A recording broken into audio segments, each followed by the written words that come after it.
మా పాలమూరు బిడ్డ తెలంగాణకు ఒక 20 ఏళ్ళు ముఖ్యమంత్రిగా ఉండాలి అని మా జిల్లా కంకణం కట్టుకున్నందుకు ఇవాళ నీకు కడుపు నొప్పయి దుఃఖం వచ్చిందా చంద్రశేఖరరావు గారని నేను అడుగుతుండా.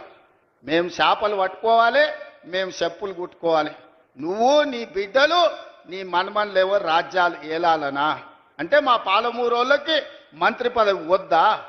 ఇవాళ ఈ పాలమూరు జిల్లాలో 14-12 గెలిచినాం, కానీ 14 గెలిచినుంటే ఇంకొక మంత్రి పదవి అదనంగా వచ్చేది.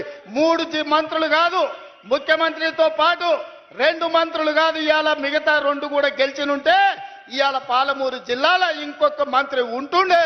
పాలమూరు జిల్లా నుంచే తెలంగాణ రాష్ట్రాన్ని పాలించి దేశానికి ఆదర్శంగా నిలబడే పరిపాలనని ఇవాళ అందించుండే వాళ్ళం. ఎందుకయ్యా నీకు దిక్కుం? 40 ఏళ్ల నుంచి మా దళితులు, ముఖ్యంగా మా మాదిగ బిడ్డలు